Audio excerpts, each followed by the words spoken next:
Today we are most lucky to have Professor Lesley Potter, who's a visiting fellow at ANU. Her research addresses the historical analysis of forests, grasslands, and land use change in Southeast Asia, especially colonial and post-colonial impacts of government policies on small farmers, as well as current ethnographic studies in Indonesia. Most recently, her work has been on smallholder producers of tree-based commodities such as palm oil, rubber, and coffee, and on community forestry. She's the co-author of In Place of the Forest, Socioeconomic and Environmental Transformation in Borneo and the Eastern Malay Peninsula, and Tree Planting in Indonesia, as well as numerous articles on environmental and colonial history and the political ecology of agroforestry, smallholders, and the state in contemporary Southeast Asia. Today, she'll be speaking on recent developments in Indonesia's forests, revival, resurgence, or business as usual.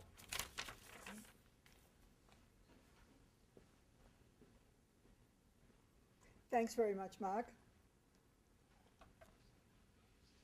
Now, as I said to the people at the earlier session, at that point, I was concentrating on domestic forests, on forests which are actually being produced by people. This time, I'm talking in a much more general way about developments in Indonesia's forests and forestry over the last few years. And I will be including some of the information about what the people are doing in terms of tree planting and so on. But it will be a much more general sort of overview. Okay. So there is a general sort of outline just looking at the forest resource in Indonesia, one of the world's still forest-rich countries. However, declining fast, looking at rates of forest cover change and degradation, the drivers of deforestation, and concentrating particularly on the two islands of Sumatra and Kalimantan, which is the Indonesian part of Borneo. The importance of domestic forests, the ones that local people are organizing, the forest transition in terms of Indonesia, one of the theoretical approaches to looking at deforestation, reforestation, regreening, all of those sorts of things. Current forest policy, and here we have red, the approaches to avoided deforestation, reducing emissions from deforestation and forest degradation, and looking at how the policies are affecting forest-dependent people. And then just asking this final question, is there a forest resurgence in Indonesia? And what is the final conclusion? Okay. So looking at the forest resource in general, the resource is rapidly declining. The government is anxious that timber plantations form more of the forest resource. Of course, FAO considers plantations as forests. I wouldn't, but they do. But so far, the reforestation, the setting up of forest plantations hasn't been particularly successful, partly, I suppose, because there's still so much natural forest which does remain. So according to the Ministry of Forestry, you've still got almost half of the land covered in forests, with Papua, which used to be called Irian Jaya, part of the large island of New Guinea, Kalimantan and Sumatra containing 80%, and the very heavily populated island of Java with 120 million people with about 3%. However, only 2/3 of the permanent forest estate is actually forested, and the Ministry of Forestry has been very strong in its control over the forests and in its division of forests into production forest, protection, parks and reserves. Outside the permanent forest estate is where you're allowed to have agriculture. So you have these two groups of areas of convertible forest and other uses. However, the oil palm companies found that there wasn't enough space for them to actually continue to produce oil palm, so they've been allowed to reclassify areas of forest if they're considered degraded enough, and sometimes if you light fires in them, then they fairly quickly become degraded, to enable them to plant oil palm. And community forests, so-called people's plantations, a new thing, are also now established there. The emphasis in the production forest, however, is tree planting, really not agriculture. In Malaysia, oil palm is considered a forest.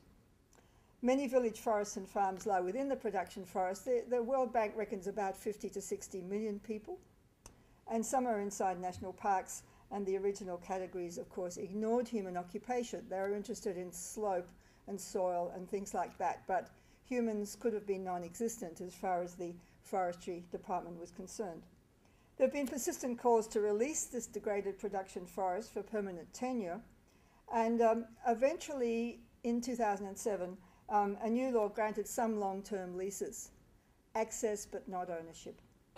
The lands included within the PFE come under the jurisdiction of the Ministry of Forestry, while the convertible forests are managed at district level. So that includes the oil palm plantations too. And if you apply this, say, to Kalimantan, the red is the convertible forests, the light browny colour is the production forests, and it's that boundary which has always been the one that's been most contested. If you look at central Kalimantan, which is the area right in the middle there, there's very little land available for actually growing anything except for forests. The production forest is huge, but when you start to look at where the oil palm plantations are, much of that has now been converted. So the forest is supposedly degraded, and a lot of it has now become oil palm. So that they had to apply, everybody has to apply to the Ministry of Forestry, and then they'll have it declassified, if they're lucky. And then you get the purple areas, which are the national parks, most of them around the borders with Sarawak, high mountains in many cases, and fairly inaccessible. The national parks along the coast have all been heavily invaded, heavily deforested, and there are a lot of problems with orangutan populations and so on, which some of the NGOs have been pretty anxious about. Okay, rates of forest cover change and degradation. The Ministry of, now this of course is very sensitive for the Ministry of Forestry. The Ministry of Forestry claims that deforestation declined from 2000 to 2005, partly as a result of improved forest management. Well, they would, obviously. Others suggest that a less sensitive satellite is responsible for the most recent effect. If you use a MODIS satellite rather than the previous Landsat, you find it doesn't pick up as much deforestation. So you can claim that deforestation has actually gone down. Very good, eh? However, Greenpeace nominated Indonesia for the Guinness Book of Records as the world's fastest deforester, which obviously didn't please the Forestry Department. And the FAO calculated a decline of 1.4 million per year in primary forests, whatever they may be, with no visible sign of human activity between 2000 and 2005. I don't know what a primary forest is actually in Indonesia. Forest degradation, of course, is much harder to measure, but vastly increased amounts of logging over the past decade, both legal and illegal, left much damaged and degraded forest behind. So this is the deforestation rate according to the Ministry of Forestry. And as you can see, it has nicely gone down, but don't really believe it. So the decrease of forest cover in Indonesia, and here is a map for people who aren't really sort of too familiar with the Indonesian situation. You have the two large islands of Sumatra and Borneo, so Kalimantan is the 2/3 of that, and you can see that a good deal of the decrease of forest cover has been happening there, particularly in the center of Sumatra in the province of Riau, where you had huge amounts of forest degradation and a decrease in forest cover, and in central Kalimantan also. Whereas if you look over to the to the eastern areas, the areas of is it east? Whatever it is, anyway, the areas further away from Sumatra and Kalimantan, you see the area of Papua, which is at the moment doesn't have too much in the way of forest cover decrease. So their forests are still reasonably okay, and that's fairly important. The island of Java, of course, has not much in the way of forest that's left. Indonesia is the world's third largest greenhouse emitter, the source of the carbon coming mainly from forest clearance, especially from burning peat forests. Now this particular diagram has since been challenged somewhat, as some other studies have said that China has now replaced the US as the world's largest emitter. That doesn't change the situation of Indonesia. And most of the carbon is coming from forests. So you can see the green is forestry, the blue is energy, and the red is agriculture. So Indonesia has very much dependent on emissions from forestry in order to get it into this position of being third on the list. If you look at the US, you'll see that reforestation has actually occurred. So you're getting sequestration of carbon in the US, but obviously in Indonesia it's the forests. And energy is coming up because Indonesia has just decided to get most of their energy from coal, local coal, and so that that's going to increase as well. So annual emissions from deforestation, most of it from the production forest, quite a bit of it from pulpwood plantations and oil palm plantations, and other includes what local people might be doing in terms of their own amounts of land clearing and so on, shifting cultivation as well. But a good deal of it comes from plantation clearing or simply from logging. So the drivers of deforestation, first of all, logging, both legal and illegal. Selective logging is technically forest degradation rather than deforestation, but a logged over forest is often subsequently cleared. In fact, generally one might say subsequently cleared. The fall of the Suharto government in 1998 ushered in a new era of reformation in which local people sought economic benefits from logging which had previously been denied them.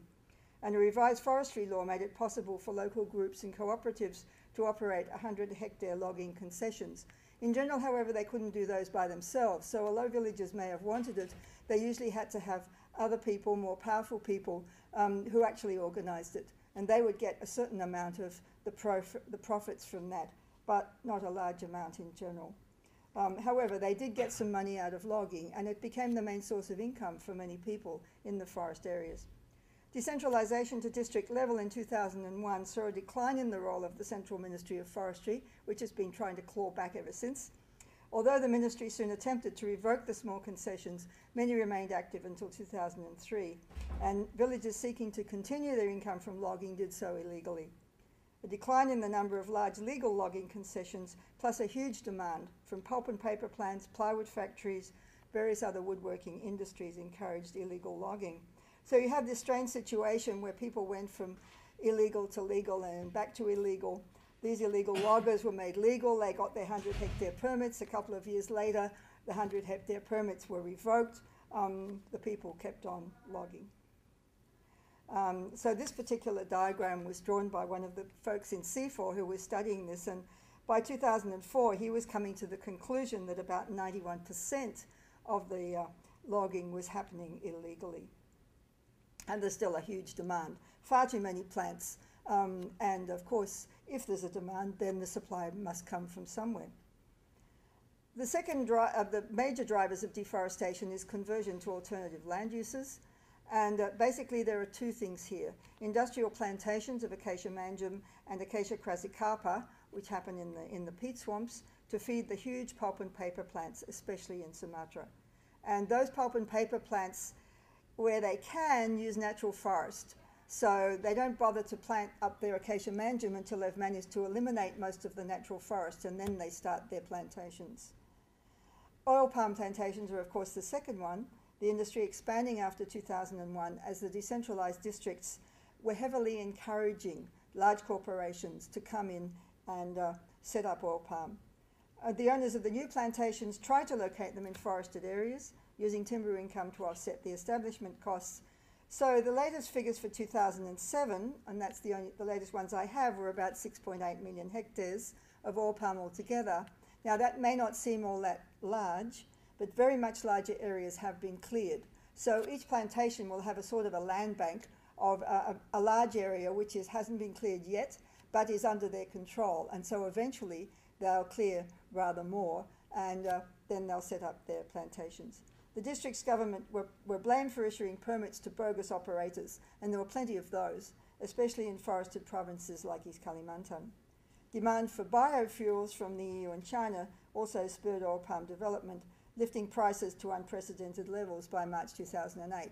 So they peaked and then they've since fallen back quite considerably but they're still above the cost of production, so there's still an incentive to plant more. Just looking at the location of the kraft pulp and paper mills, there are a lot of them, as you can see, in Sumatra. The two biggest ones are in the province of Riau in central Sumatra. That's Indokiat and Riau Andalan pulp and paper. There's only one so far in Kalimantan, but there are plans for more, and there are plans for some in Papua as well. So just illustrations, the truck carrying pulp logs, mixed tropical hardwood for the pulp and paper industry in Riau. Companies only access, as I said, their plantations when the natural timber is exhausted. They also have village outgrowers. And there's the RAP pulp mill, about 10 million cubic meters of fibre per year, so a huge appetite for fibre of all kinds. And they don't care what it is, you know, small logs, twigs, anything will go in there. They don't need big developed trees, so they cut down more or less everything. And then the oil palm plantations.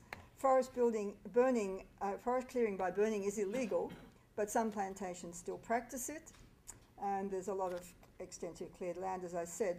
Young oil palm near the Malaysian border, and most of the forest clearing in this area was simply used to smuggle timber to Sabah.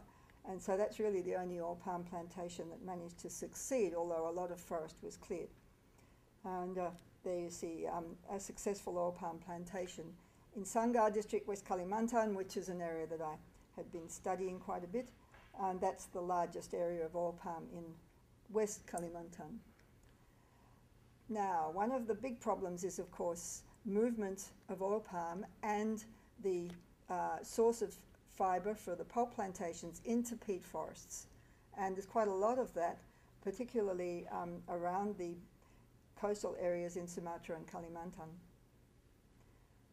So this is just looking at the findings of a study of deforestation, forest degradation, biodiversity loss, and carbon dioxide emissions in Riau, which WWF did over 25 years. Now this is kind of an interesting study, because one of the things about this whole question of avoided deforestation and so on for the new Kyoto Protocol in 2012 is you need a baseline. And this sort of study gives you some sort of baseline. So the general conclusions were Riau during that period lost 65% of its forest, some of it to oil palm, some of it to pulpwood, and 17% became wasteland, not really occupied. And then there were other losses for local agriculture and settlements and so on. The populations of the elephants and tigers declined. Fire hotspots were recorded. There was a huge amount of burning, still is. A clear link, obviously, between fire and deforestation. Interestingly, the total CO2 emissions were estimated between 1990 and 2007 at 3.66 gigatons. The carbon sequestered was only 0.24 by planting oil palm and pulp. So, you know, that's really quite interesting as a conclusion. It's obvious that the global consumption of paper and palm oil is driving Riau's forest loss. And the new plantations could easily be put on wasteland, and there's been a lot of suggestions that this should happen. In fact, the oil palm companies have said they'll do this. They haven't quite done it yet, but they may. So this set of maps just really shows you, if you go down from 1982 at the top, and then you move back up again to 2007, what's been happening to the ordinary forests, which are on the light green colour. The dark green are the peat swamp forests, and you get them gradually being converted and gradually disappearing. And it's the movement into the peat swamp forest which has been the most serious in terms of emissions. So some of this on the Kampar Peninsula in Riau, the pulp company plans to log the area and then plant acacia. And this is hugely deep. This is a real peat dome. And so you get, you know, all of the problems that go with planting on peat and clearing peat swamp forest. I went into an oil palm plantation in Jambi, which has been grown on peat, and I found that the trees were sort of sinking into the peat. You had this interesting sign up saying beware of fire, and of course there was burning just everywhere. This was in 1998 when there was huge burning everywhere. And if you burn peat swamp forest, well then you just get layers and layers of wood which keep burning and burning, and of course releasing huge amounts of smoke and huge amounts of carbon emissions. So they reckon in that year, 1998, when they had the big fires, that was more than all of the emissions from Europe in that year, simply coming from these peat swamps. And this kind of thing is going on all the time, and with the oil palm, with the pulp companies as well. So central Kalimantan as well, destroyed peat swamp forest. Now, if you think that Riau is just simply all oil palm plantations and all pulp and paper plantations, yeah, there's a lot of it. But there are also national parks, and there are also minority groups living in there, including this group called Talang Mamak, which means people of the forest, in the Bukit Tigapulu, the 30 Hills National Park. They are protectors of their tigers that live in the forest. They have a lot of stories about their tigers. Although tigers eat people occasionally, they say no, they only eat the illegal loggers. And there are plenty of those coming into the park. And they try to charge people for taking the rattan and the trees and so on from the park. Not always successfully, but they certainly try hard. So if you're looking at domestic forests, these are the forests that people have been planting. Indonesian villagers have long planted these useful trees around their houses and in the Swidden fallows, changing the nature of the forests in which they lived. And the Dutch explorer von Gaffron, as early as 1858, noted that the Bornean forests were at the most 130 to 150 years old, because the Swidden practices had led to the constant cutting and renewal of the forests, which included selective planting. So they were domesticating wild forest trees, useful trees producing valuable resins. In other cases, introduced species such as coffee and para rubber. And the people who were growing plantations of those same things, the coffee and the rubber, were very critical of the smallholder growths, but the smallholder plantings were in fact very successful. You also find traditional forests, adat forests, grown by indigenous groups, or preserved really. Access used to be quite restricted to those forests because they are owned largely by aristocrats, but now commoners can use them, and they still have quite considerable plant and animal resources. People originally thought that those forests were sort of pristine. They hadn't been really attempted to be altered by people. But when they looked at them a bit more closely, they discovered that there were a lot of very useful trees in those forests, and the proportion of useful trees was much higher than one might have expected. So people had been altering them and had been planting them, as one might perhaps think. They're located within the forest estate, and they fall officially within Forestry Department jurisdiction. Adat rights are supposed to be respected, but they have no legal force, and regulations which were set out in the forestry law haven't been implemented, so there's still no real legal control by local people over their forests. And one example, this is a famous village which resisted logging companies, protected its traditional forest to conserve its clean water supplies and hunting areas. They like to hunt pig mainly. And they actually won an environmental award from the Indonesian government for doing that. But they couldn't somehow get any payment for doing that. ICRAF tried it. International Centre for Agroforestry really tried to push this payment for environmental services, this PES scheme, for this village in particular as a test case. But they couldn't get investors to pay up because the investors said, well, you know, the village boundary is a little bit insecure. The people from the next neighbouring villages aren't very happy about those boundaries. They say these people came in, you know, only 30 years ago. They haven't been here for centuries. Why should they, you know, get any money for looking after their forests? They're really our forests. And there was a lot of discussion about all that. And eventually the investors wouldn't actually give any money. So Stulang is now trying to raise funds through ecotourism, and this is also not easy. You know, you're at a distant area, quite hard to get to. People don't speak English. How do you manage to then get ecotourists to come in here? Although the place is beautiful and the forests very worth looking at, but you know, you need very specific people who are going to come in, and so the sort of income from ecotourism is pretty unreliable. And then, of course, you have the agroforests. Local people in general managing forests, seldom acknowledged by government authorities. As Van Noordwijk, who's a big in charge of the local ICRAF program, he has said considerable parts of Indonesia's closed canopy forests are actually agroforests planted by local people. So that they provide jobs for many people. There's a whole variety of them, particularly in Sumatra. A lot of the rubber and coffee, cinnamon and so on is in the local agroforests. Most interventions introduce tree crops that need replanting after a number of years, but the Dharma agroforests of Krui in the southern part of Sumatra, permanent planted secondary forests, dominated by the Dharma tree from which they extract resin. A recent study found some farmers selling the timber, but they were also replanting. And so you see the Dharma forest, people extracting the resin, and they originally, there's a succession there. They originally plant coffee and pepper and fruit trees, and then after a while, after the coffee has had its day, then the Dharma forests are ready to be tapped, and then they're a permanent secondary forest, and they've taken over the forest over a very wide area, and they're a buffer to the local national park. And then we have the situation with jungle rubber, so-called, which also provides a sort of a secondary forest with quite a reasonable amount of biodiversity. So if you look at these three graphs, the top one is primary forest, the middle one is a traditional rubber agroforest, and just at the final one, a very small amount of biodiversity in a plantation, a rubber plantation, so almost monoculture, of course. But the traditional rubber agroforest still preserving quite a lot of biodiversity, quite a number of fruit trees, timber trees, other things in there. And very old rubber trees, lasting 50 years or so sometimes.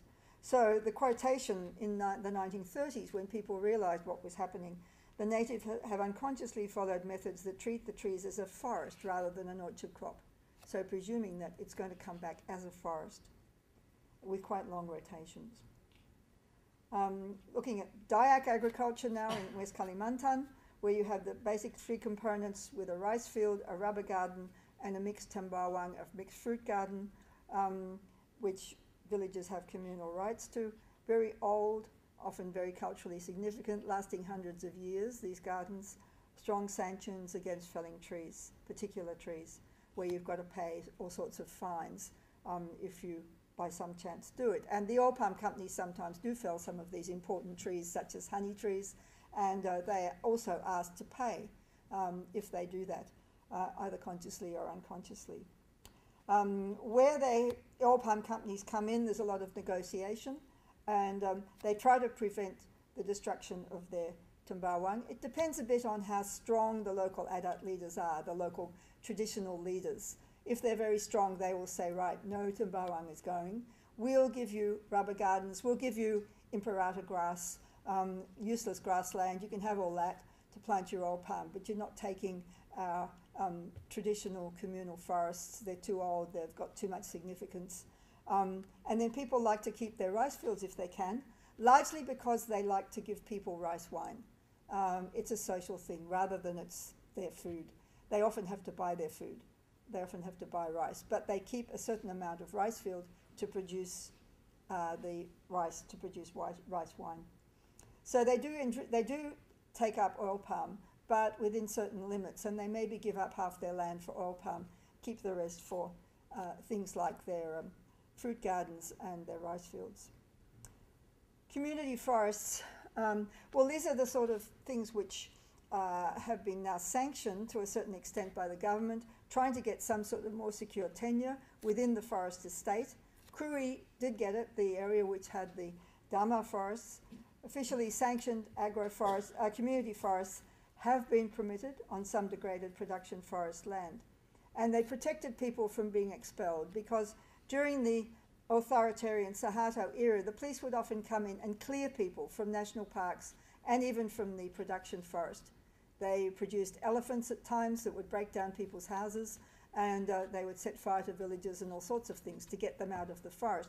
They don't do that anymore, and they are now allowing people to have longer term leases. But this is a pretty recent thing. Law 6 of 2007 enabled them to get much longer term leases. And there was a particular dispute in Central Java where the villagers wanted to take over some government-owned forest, pine forest, which had been pretty well neglected and destroyed, and to plant their own forest there, and they were not permitted for a long time. But now, now finally they're working together to regreen the area and plant up the area, because it's been realised that the government needs more trees, they need more planted forests. So they're allowing the people now to have a little bit more leeway. Just looking at two contrasting coffee agroforests, the coffee garden with shade trees and pepper, that's considered a simple garden, whereas the multi-strata garden with many different trees and a lot of locally grown trees are now the ones where people have been awarded with special long-term community forestry contracts and leases, as long as they continue to allow the trees to grow. So the coffee is a kind of a secondary thing as far as the government's concerned. Coffee is not considered a tree, but you know, the fact that they have the other trees growing makes it okay. And just the situation in Wonosobo in central Java, where the dark green areas are the protection forest. They didn't try to move in there. They did try to move into the light green areas, which were the ones that were forested with pine plantations, and try to take over lands which are owned by the Forestry Department, and they were not allowed to do that. But as I say, things have modified somewhat now. On Java, of course, considering the very high population, there is almost no natural forest within the forest estate. Land for farming is restricted to the first few years' growth of plantation trees, most famously teak. The teak forests in eastern Java, particularly written up by Professor Nancy Peluso in her quite famous book called Rich Forests, Poor People, where the people have to simply follow the teak forests and help to plant them up and plant their other crops around them, and as the canopies close, have to move again. So they have no security of tenure at all. So this is the Tumpang Sari system. People who know about the forest history in Burma know that the same sort of thing developed independently in Burma called Taunya. And that was happening with the Karen people and planting up the teak forests in Burma during the 1850s and 60s. The local forestry department has always historically had poor relations with farmers within the teak areas, and they still shoot people if they find them in some of the teak forest trying to steal things. They were doing it just the other day. But some modified arrangements are being attempted through the community forest system to provide farmers with more permanent access, but not ownership. Once you get a long lease, however, you feel that the land is yours, and so things are improving. Sengon, Parasara falcataria, a fast-growing tree with a very light shade.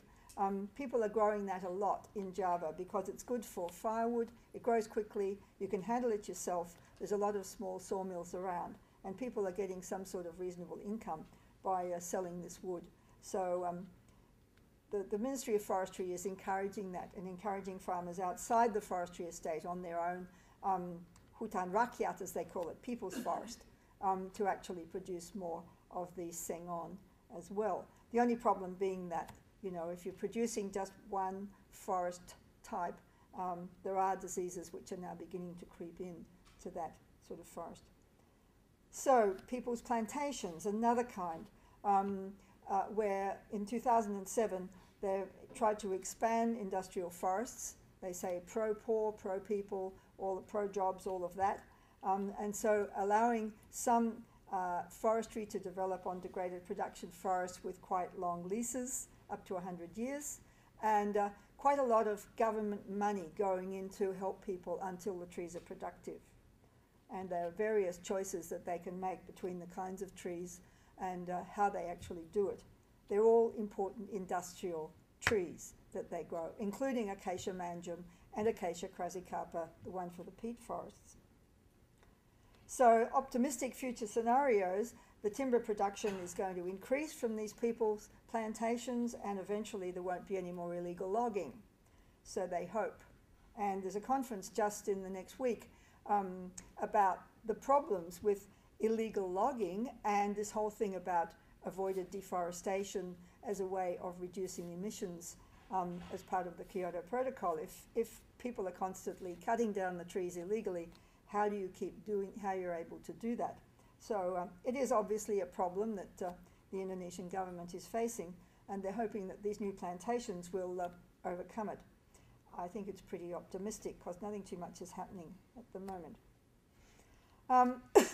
So now, if you start to reforest and you start to get more forest growing in some areas, as has been happening in North America and in parts of Central and South America particularly, that you get what's called a forest transition. It's happened over time in Europe as well, and it was related to historical adjustment of agriculture to better soils where the poor land went to forests. To circumstances in which modern forest transitions will occur through a scarcity of timber products, which encourage farmers to plant trees, or through development, or de-agrarianization, if you like, where people move away from the land and move into urban areas, into other kinds of employment, releasing land for tree planting.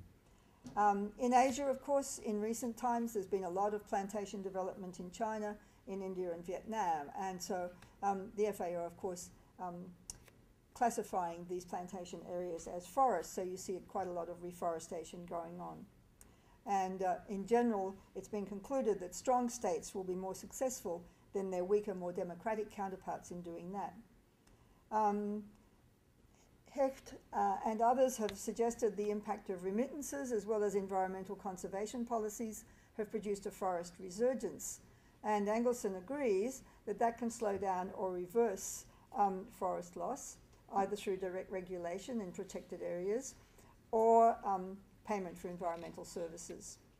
And he suggests an application to different regions of a country where you can see undisturbed forests, forest frontiers, where most deforestation is now occurring, a mosaic of forest and agriculture, the mature stage of deforestation, or a final stage where plantations become dominant, but peasantry planting may also occur. And there you find Rudell's forest scarcity and development perhaps both taking place. So this particular four kinds of developments have been applied to Indonesia, with Java indicating the likely onset of a forest transition and Papua being farthest from it. So Papua with its undisturbed forests, Kalimantan seeing the forest frontiers, Sumatra the forest agricultural mosaics, and Java perhaps the forest transition occurring now with this regreening activity that's been going on. Van Noordwijk and others list four important questions to be asked at various points along a similar curve, depicting change in environmental service functions, such as carbon stocks over time. Things like, can deforestation really be halted? Can forest degradation be deflected to a tree-based land use pattern? Can already degraded lands be reforested? And to what level of tree cover and forest functions can land recover in reaching a new steady state, which is a successful forest transition? And so they've written up this idea, avoiding the deforestation in the areas which still have forest, deflecting forest degradation in the areas where deforestation and degradation are happening strongly, and then trying to increase a steady state tree cover. Much the same sort of thing, speeding up rehabilitation of degraded lands, but using environmental service functions such as the amount of carbon stock in all of these different phases, these different stages. Re-establishment of reasonably high carbon stocks as you reforest. And they've suggested a regreening revolution based on farmer tree planting, but there are many problems. Access to land and good quality planting materials, farmer know-how to produce and market the quality products and secure market access, a lack of rewards for environmental services, a lack of legal and institutional support. But where forest-derived timber is still abundant, such as in Papua and in East Kalimantan, which has the most forest in Kalimantan, prospects are poor for farmer-grown trees because there's so much forest around, and there'll be little incentive for people to plant trees there. And Manuring and others say, under conditions of insecure land tenure and poor market access, smallholder farmers cannot and will not cultivate a wide range of tree species as a component of their integrated and risk-averse livelihood and land use systems, and will not effectively respond to the increased demand for wood products. So although the country is now pushing wood products, plantations, we can now grow more plantations, we must plant more trees, the farmers are not all that willing unless they can see it as being useful and unless it will pay.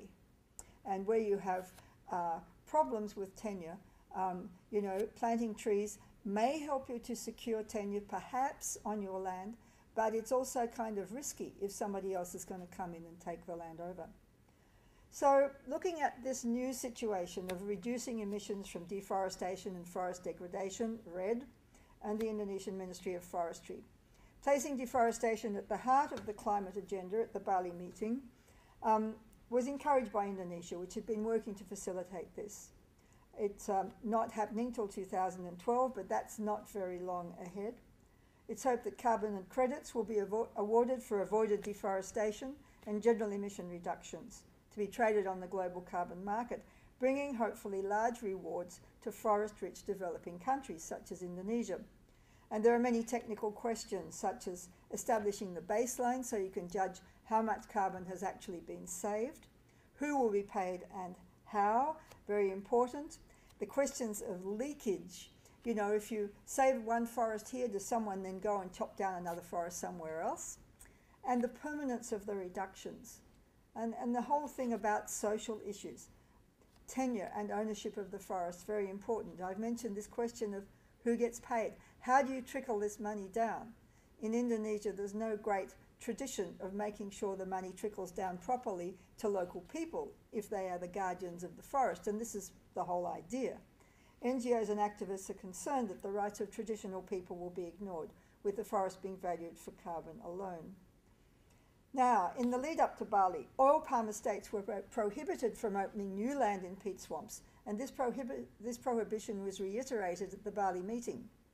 A deadline of 2009, this year, was placed on the pulp and paper companies by which they would use only their own plantations and not natural forest to source fibre. They reckoned that there would be enough plantations by 2014 so they would be able to stop using natural forests for any industrial purpose. Well, maybe not. However, that was the plan.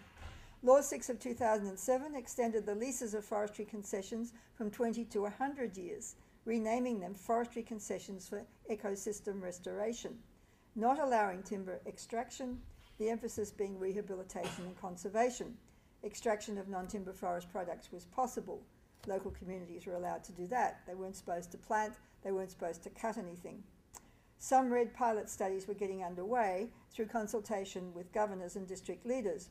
One of these was in Aceh, the province in the far north of Sumatra, while the two Papuan provinces were also interested. Law 6 of 2007 authorises provincial and district governments to issue permits for storing and absorbing carbon in both production and protection forests.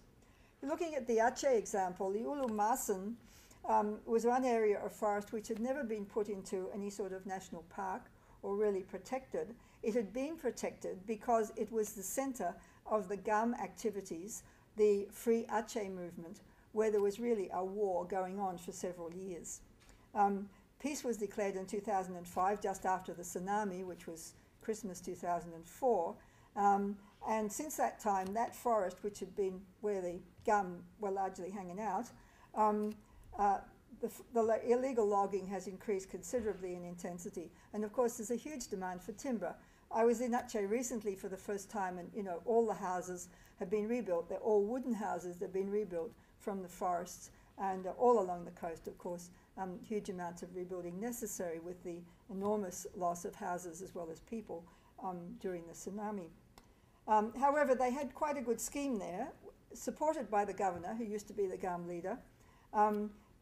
It was well managed by Flora and Fauna International, with initial payments to stakeholders actually taking place through traditional leaders from ODA funds, overseas development funds. It was hoped that a real market for RED credits would allow sustainable land uses to outcompete illegal logging and deforestation. However, the Ulu Masen project was rigorously tested by the Climate Community and Biodiversity Alliance, giving permission to sell 1 million tonnes of carbon over 30 years. And Merrill Lynch, which you know all about, is keen to purchase credits, but no, not one has so far been marketed, so not a tonne of carbon has so far been sold. The Ministry of Forestry last year published a set of draft regulations which stated that not only must they control the process, but that 30% of all RED credits must be stored by the RED Commission as operating guarantees, basically by the Forestry Department. They wanted 30%. This level of withholding credits would be sufficient to kill off the Ulumasan project, which has its own 30% risk management buffer.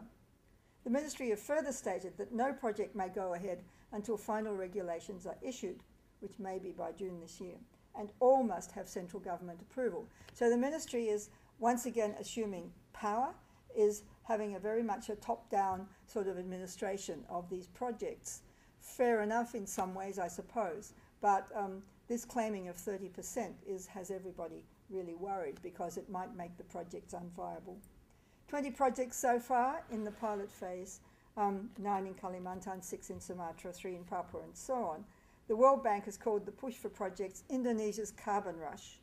Everybody's rushing in there to see if they can get hold of these projects, but you know, they're now stalled because the Ministry of Forestry is still waiting to announce its regulations. So far, adverse local comments have been received on 2 of the pilot projects, but detailed information is lacking on several, so the local people are beginning to get a bit stirred up over what might happen. The Ministry admits a lack of capacity at regional level to handle all the complex issues surrounding the carbon trade and emissions monitoring, which is one excuse, I suppose, for handling it all centrally. But, you know, there's huge questions still around all these projects and how they're going to be administered. In February 2009, the peatlands were reopened to palm oil plantations by the Agriculture Ministry after having promised that that wouldn't happen. The sector being described as the main driver of the people's economy. There will be tighter controls on the depth and fertility of the peat, but environmentalists are appalled. Pulp and paper plants will also be released from their obligation to source fibre only from plantations this year. They still do not have enough plantations, so will be allowed to cut more natural forest. More large pulp and paper plants, what's more, will be established, at least 2 in Kalimantan, largely Korean, and 1 in Papua, which didn't have any so far. Government Regulation Number 2 of 2008 sought to regulate the level of taxes charged to large mining enterprises operating in protected forests. Coming so soon after Bali, that caused a mild uproar. Mining in protected forests? So how serious is the government about controlling deforestation? Back in 2006, when the Indonesian Forestry Congress claimed that Indonesian forestry had become resurgent, critics argued that this was far from reality. The forestry sector was also targeted as needing to become more people-centred. Since that time, there's been some movement to allow improved access to people living in degraded production forest with long extension of leases and provision of funding to allow new plantations to be grown. Despite some initial enthusiasm, this program has not moved very far. It partly hasn't moved very far because when people start to look in detail at where these projects actually are, which supposedly are in areas which have no claims on the land, they find there's a lot of errors in the actual mapping. Where the Forestry Department says there are no claims on the land, often there are considerable claims. And so there have been a lot of hold-up at local level as to where these plantations can actually be sited. With the December 2007 Bali climate meeting with Indonesia as chair, approving the inclusion of both REDD and avoided deforestation in a new Kyoto Protocol post-2012, Indonesia could claim that there was a resurgence at least of interested forestry by outside donors, Indonesia's carbon rush. However, Indonesia's progress in reducing emissions from deforestation and forest degradation remains non-existent, with continuing concessions being granted to oil palm and pulp companies, even on peatland, and mining being permitted in national parks. REDD pilot projects remain stalled, awaiting Ministry of Forestry regulations, as the Ministry continues to insist on top-down control of the process. Although there have not yet been the increased violations of Indigenous rights which some NGOs had feared, neither does there seem to be a real willingness to tackle the serious questions of tenure and equitable funding which will be necessary to make the process work. So we await results and evidence that Indonesian forestry has now become both resurgent and people-centred. Business as usual is sadly still evident in many aspects of forest management. Thank you. I am not a specialist at all in this sort of thing, so forgive me if this question seems, off mark. But it seems to me you're talking here about several different alternatives to using these forests, and you really stress this management top-down, which obviously you're not too pleased with. And then there was lurking in various parts of your talk the notion of, you mentioned ecotourism, and also indigenous peoples controlling their Sure, forests. sure. And I don't know if there are other alternatives you also have in mind. So I'd be interested in whether you're presenting, whether you've got a model that you're beginning to develop with sort of the right way to go about it here. Well, I think the problem seems to be that a lot of people have claimed that if only the Ministry of Forestry would release the lands in production forest, a lot of the lands which have now no forest, no trees, you know, in many cases they're people's farms. If they would release those from Forestry Department control so that people could in fact get much more secure tenure over those lands, that would be one step. And then the other lands which are, sorry? Would that mean that these farmers would then allow their lands to become forest again if they had tenure? Well, they might, and but at least they would be able to get more secure tenure, because once you're outside the forest estate, you know, you can get more or less legal ownership of your lands. It's much easier than when it's inside the forest estate. So that's one thing, and a lot of people have been pushing hard for that. What's happened so far is that the government has given long leases, but there are restrictions on those. You've got to keep planting trees, and they don't really acknowledge agriculture as happening. So that they're still trying to sort of keep this kind of control. What is also, however, happening at the local level is that, you know, government control is not particularly strong in many areas. This is now a democracy. This is a society where people protest and they, you know, claim their own rights for doing things. So the Forestry Department can really no longer expect to have this top-down secure control, which they had during the Suharto period. And people complain and people do different things. So, you know, they want their adult forests. They want to be able to keep their traditional forests. And that's another thing. The regulations have never been implemented. Let's implement them. Let's, you know, get these categories better organized. What we need is a complete re-look at the whole question of land use and how land use is organized. And okay, if you want forests to actually be planted in some areas, people will plant forests in Java because they have no forests. Of course they'll plant trees there and they can make a go of it. They can make a living out of planting forests in Java. But, you know, if you're in East Kalimantan where there's already a lot of forest, they're not going to be bothered doing that.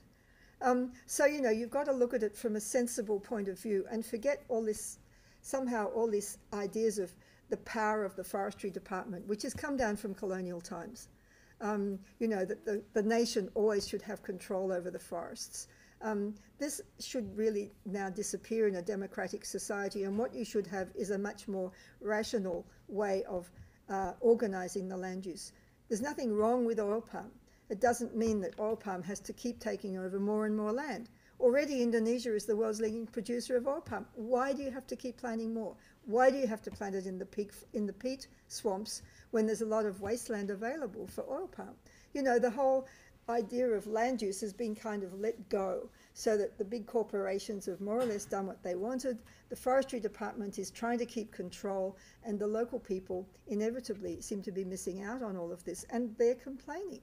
So of course they're not going to do what the Forestry Department wants them to do now, which is plant lots of trees, unless they can make money out of it. So, you know, the whole thing needs to be looked at each level. At the district level, it needs to be looked at, you know, by the people in charge of forestry. There are people who are coming around to this view now, but, you know, there are other people in the Forestry Department who they call dinosaurs, who are still sort of back to the old systems. And so there are struggles going on in there as well.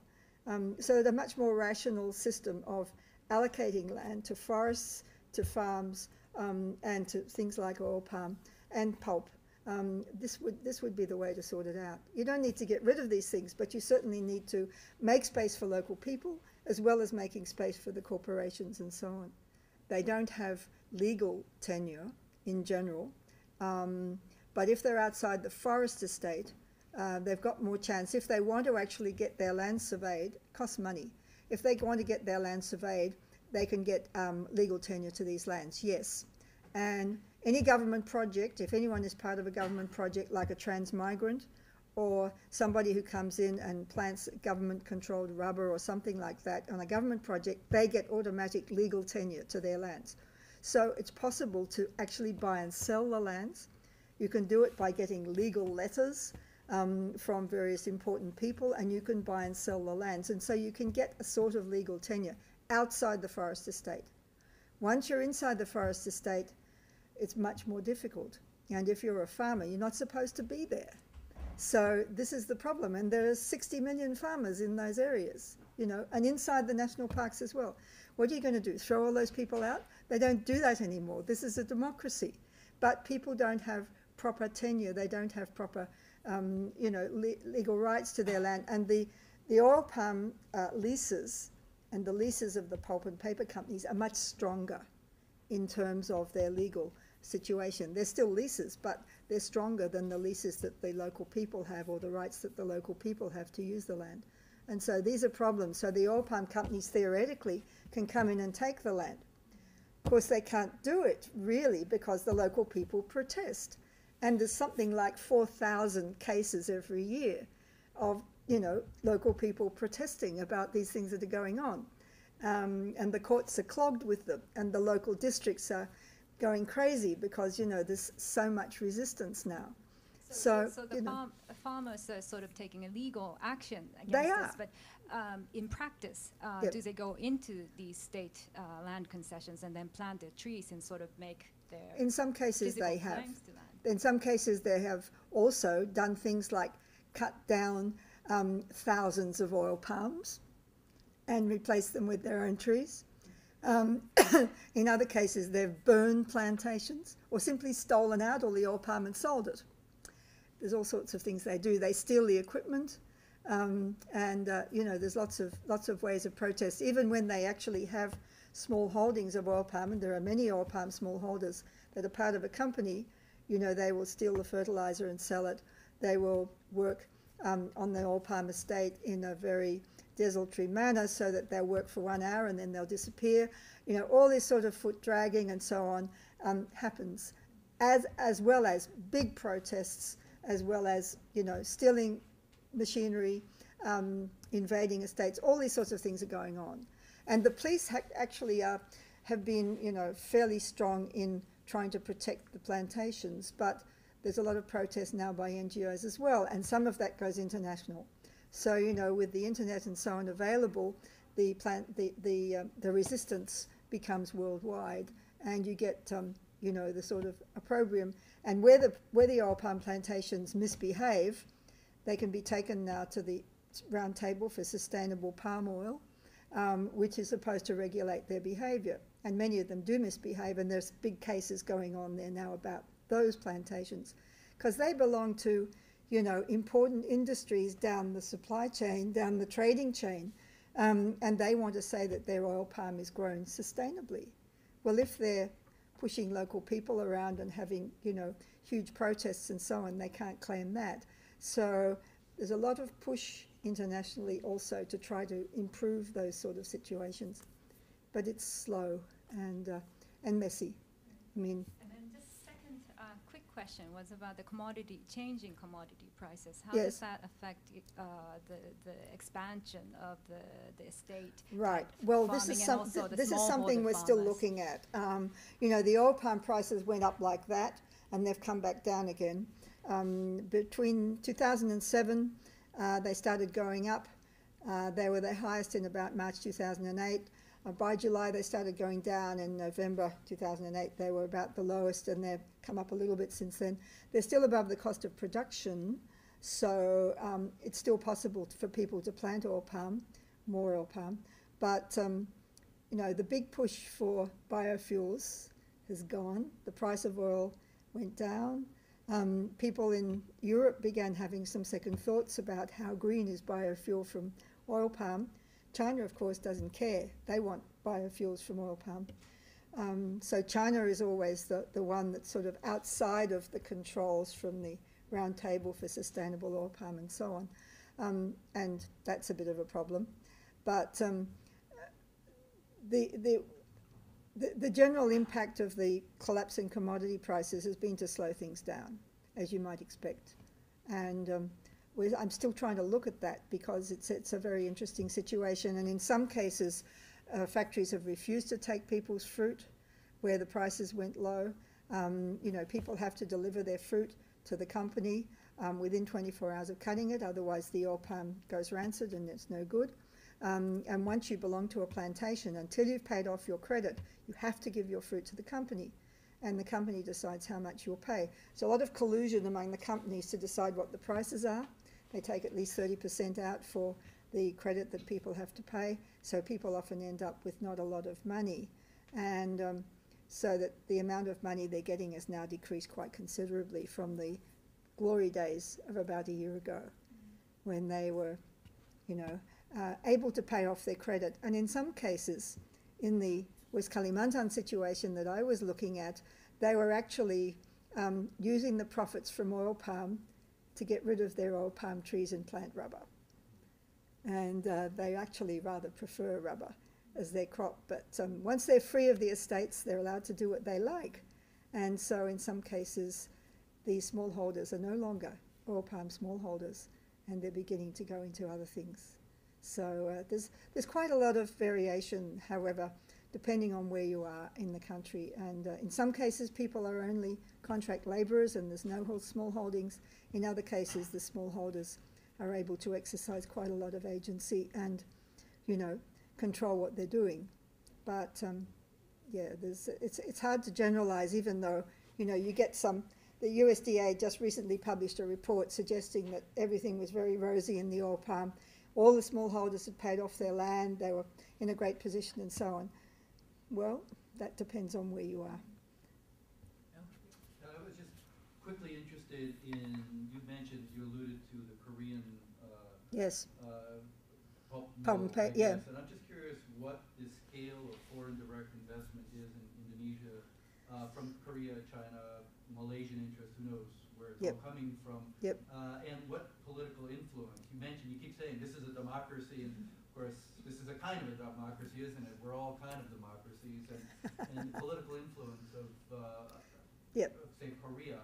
I'm just curious what your sense of that is with respect to, you know, this notions about the resurgence of forests and so forth. And the other question I had, which is actually the opposite end of the spectrum, is to what extent is there like a smallholder desire to actually engage in agroforestry as opposed to, say, migration to the cities and doing something completely different? And I mean, those are two different kind of elements, but it does talk to the same issue of what's going to happen with the forest.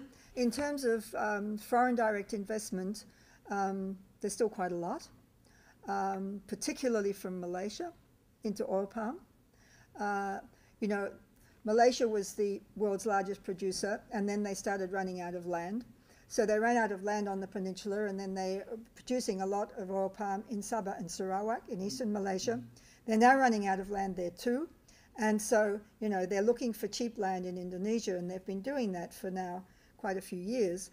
So the really big oil palm companies like Sime Darby, that was one of the estates that we were looking at in West Kalimantan, that is just one of many plantations they own. They own many plantations in Malaysia as well.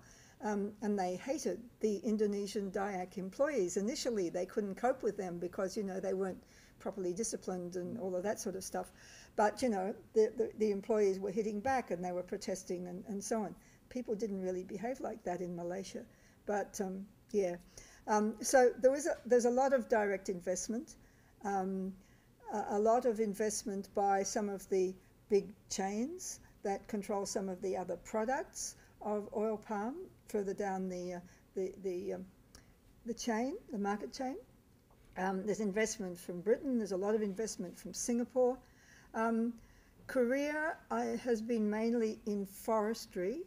They had some big logging concessions, and then more recently now they're just moving into this pulp and paper plants. But I think these are the first of the Korean pulp and paper plants. The ones in Sumatra have big links to China. The pulp and paper plants, they're broke. They lost a lot of money in the Asian crisis initially, but they were allowed to actually keep operating, and they've been now allowed to expand, even though, technically speaking, they've been operating at a loss for a long time. But they have a lot of Chinese connections, and they have plants in China as well. And China, of course, is looking for lots of pulp and paper supplies. So, you know, the world market for those things is keeping these huge pulp and paper plants operating. So lots of Chinese investment there. Suggestions of Chinese investment in oil palm, which haven't really happened so far. But it's been mainly Malaysia and Singapore and some of the people down the supply chain. Cargill was a big one into oil palm, and there have been quite a few others. But some of the European ones have been bowing to pressure from the Roundtable for Sustainable Palm Oil, and they're the ones who are now pushing for, you know, trying to get sustainability on their plantations. So they continue to sell their palm oil. But, you know, China has never bothered very much, and they're a particularly strong market, as is India. India is not part of the Roundtable either. So, you know, you can have as many plantations as you like, which will want to sell their oil palm their palm oil to India or China, and they feel that they're outside these sort of controls of sustainability and so on. Now, your second question, can you tell me? The second question had to do with the issue of smallholders and actually desire, wanting to agroforestry rather than simply migrating to the cities, there's all this thing about de-agrarianization and the agrarian transition and so on in Southeast Asia, which has been popularized by people like Jonathan Rigg. Hasn't happened too much in places outside Java. In Java, certainly. You get a lot of movement to cities. There's a lot of taking over of agricultural lands, actually, by urban expansion. And a lot of people now working in factories and so on, as there is in Malaysia. But in Indonesia, in Sumatra and Kalimantan, much less. There's still a lot of people working in agriculture. In West Kalimantan, for example, it's only 25% that are actually of the population that's living in any urban area. And so the urbanization's got a long way to go. And in a sense, the oil palm companies and so on have absorbed a lot of the rural population, which might have been tempted to move to the cities. They haven't done so as yet. And in West Kalimantan particularly, there is a big push by NGOs to make sure that Dayak culture is being maintained, and to get people to, in fact, involve themselves in agroforestry, because they've been pushing agroforestry very strongly against oil palm, but to maintain Swidden and maintain the fruit forests, maintain other aspects of Dayak culture. Many people are very keen on that, but often they're the older people. Many of the younger people don't really care too much about that. If they can get money from oil palm, they'll continue to stay on the oil palm or from rubber. Otherwise, they might well want to move out. And certainly that is starting, that's beginning. But it's way behind the situation in Malaysia, for example. So you still have a lot of potential urbanization, if you like. Well, I'm just curious about that, because of course in the Amazon you have so much small and medium-sized urban areas that have just expanded. Now it's expanding everywhere. I'm just curious, in your futurist projection, if you have it, do you see that as a potentially likely pattern for Kalimantan, or do you think that there are other specific elements? Not for a while. Not kind of right. I mean, if you like, the oil palm plantation is a sort of an industrial enterprise within the rural area. It has its factory. Right. You know, you can take your oil palm there, and you get your money and so on, and you can get your money pretty regularly. So, you know, in a way, why would someone want to go to a city like Pontianak, where there are not all that many jobs available, where some of the woodworking plants which did exist there have closed down because there's not enough timber raw materials to maintain their supplies. So, you know, in some cases, the actual urban employment has declined, and unemployment is pretty high in some of those cities. So the people, in a sense, may be better off staying in the rural areas, deciding if they've got land, deciding what to do with it, and hopefully getting quite a bit of money out of that. You know, they may want to then send their children to university in Java or something like that and get them out of the farming scene. That's happening, but it's happening fairly slowly, And it's certainly happening in Java. I mean, there's a part of Kalimantan, for example, where you have a very heavy population, a very dense population that are rice growers. They're very much more like Java. And those people have been moving out of there for a long time, moving to the cities. That's in South Kalimantan. moving into urban areas and so on, and migrating all over Indonesia, Banjarese people. But that's unusual. That's more like the Java scene. That area was considered overpopulated in 1893, and then when the people started moving out. So, you know, for a long time that's been like that. No population increase, very dense population. Most of Kalimantan is still underpopulated according to the average in Indonesia. The average, of course, is very skewed by Java. But, you know, there's a potential for more people to come into some of those areas. There's still pioneering going on in some of the areas along the borders. So there's, in a way, there's still, the agricultural frontier hasn't closed yet. Let's put it that way. Right. And in Papua, certainly not. Papua is still underpopulated. They're still sending transmigrants there, but the transmigrants sometimes get killed because, you know, there's an insurgency going on there as well, and they don't particularly like people from Java. So, you know, you get ethnic problems in various places as well. So, yeah, there's all of those sort of underlying currents going on too. But the actual rural-urban migration is not really very strong in some of those areas. Okay, I think let's continue our discussion over a glass of wine.